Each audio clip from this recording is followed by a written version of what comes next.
পাড়া প্রতিবেশী আপনারা যারা এখানে উপস্থিত আছেন সবাই একটা কথা আমার মন দিয়ে শুনেন।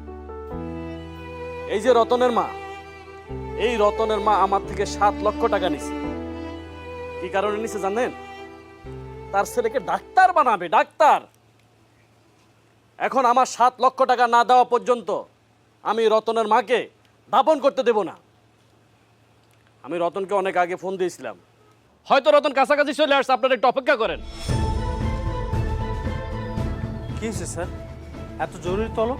ও রতন, তুমি আইছো? তোমার মা তোমাকে ডাক্তার বানাইবো বইলা আমার কাছ থেকে 7 লক্ষ টাকা নিছিল। টাকা নেওয়ার আগে আমাকে বলছিল টাকা যদি পরিশোধ করতে না পারে তাহলে তার সম্পদ বিক্রি করে আমার সেই টাকা পরিশোধ করবে। এখন তো তোমার মা নাই, আমার টাকা কে দিব? আমি মানলাম যে আমার মা অনেক টাকা পয়সা খরচ করে আমার ডাক্তার বানাইছে, কিন্তু টাকা কোত্থেকে এনেছে সেটা আমার দেখার বিষয় না। আমি একটা পয়সা দিতে পারবো না। তাহলে আমিও তোমার মার লাশ দাফন করতে দেবো না। আমার টাকা না দেওয়া পর্যন্ত আমি তোমার মাকে কবরে নামতে দেবো না, কথাটা মনে রাখিস।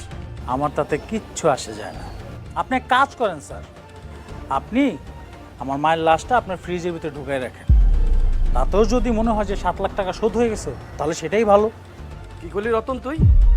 আরে তুই এটা কি করলি? আরে তোর মা তোরা ডাক্তার বানাবে বইলা তোর পিছনে লক্ষ লক্ষ টাকা খরচ করছিল, আজকে টাকার জন্য সে মায়ের লাশটা পর্যন্ত তুই নিবি না? দেখেন, আমি যে হাসপাতালে চাকরি করি সেই হাসপাতালে এরকম ঘটনা অহরহ ঘটতেছে। অনেকে হাসপাতালে বিল না দিতে পেরে মায়ের লাশটা রেখে চলে যায়, তারপর আমরা কি করি? বেয়ারস হিসাবে সেই লাশটা দাফন করে দিই। আমি আমার মায়ের ঋণের টাকা 1 টাকাও পরিশোধ করতে পারবো না। আপনি আমার মায়ের লাশ নিয়ে চলে যান।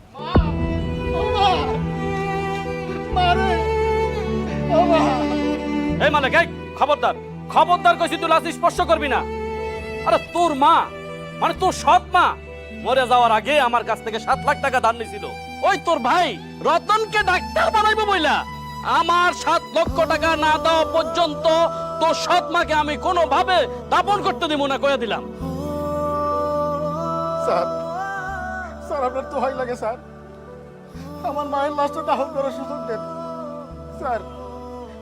আমার তো অত টাকা পয়সা নাই, কিন্তু আমার মায় আমার ভাগে যে জমিটুক দিয়েছে ওইটুক পয়সা আপনার টাকা আমি দিয়ে দেব। আমার মায়ের লাশটা দাফন করার অনুমতি দেন। আমার মা আমার সাথে শেষবার একটু কথা বলতে পারে নাই।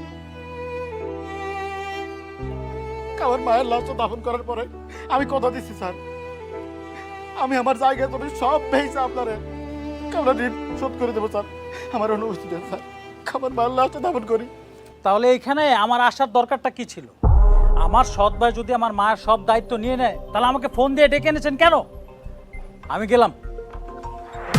দাঁড়া রতন,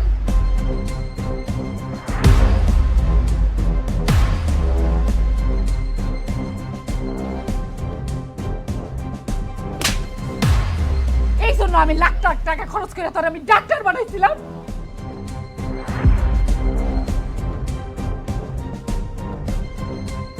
হ্যাঁ? মালিকের হক নষ্ট কইরা লাখ লাখ টাকার সম্পত্তি বেচে আমি তোরে দিছি। হ্যাঁ? আর শেষ পর্যন্ত তুই কেমন সন্তান, শেষ পর্যন্ত মায়ের লাভটা পর্যন্ত তুই নিতে চাস নাই।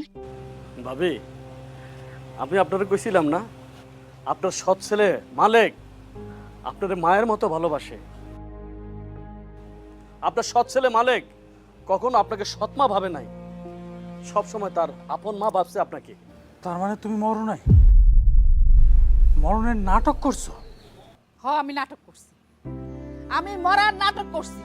এই মাস্টার সাহেবের কথা মতো আমি মরার নাটক করছি। আমার 2 সন্তান, একটা হইল আমার সতীনের ঘরের সন্তান যে আমার সৎ ছেলে, আরেকটা আমার নিজের সন্তান যারে আমি 10 মাস 10 দিন পেটে নিছিলাম। আমার মইরা যাই ভালো আছিল, তাইলে আমি এই তোর মতো এরকম সন্তানের কুৎসিত চেহারাটা আমি দেখতাম না। না মা, তুমি এই কথা একবারও মুখে আনবা না। তোমার মরার কথা শুনে আমি পাগলের মতো ছুটে আইছি, আর এখন দেখি তুমি বাইসে আছো মা। আল্লাহর কাছে লাখ লাখ শুকরিয়া, আমার মা বাইসে আছে, আমার মা বাইসে আছে। আমার মা হওয়ার কোনো যোগ্যতাই নাই। তুই সত্যি আমারে তোর নিজের মায়ের মতো করে ভালোবাসছ, কিন্তু আমি তোরে সব সময় দূর দূর করছি। করছি, সতীনের পোলারাই মনে করছি, কিন্তু তুই আমার প্রাণ দিয়া জান দিয়া ভালোবাসছিস। আমি ভুল করছি, জানে আমি পেটে ধরছি তারে ভালোবাসা, তারে বিশ্বাস কইরা তোরে ঠকাইছি। আসলে ও আমার ছেলে না, তুই আমার ছেলে, এই মায়ের ছেলে।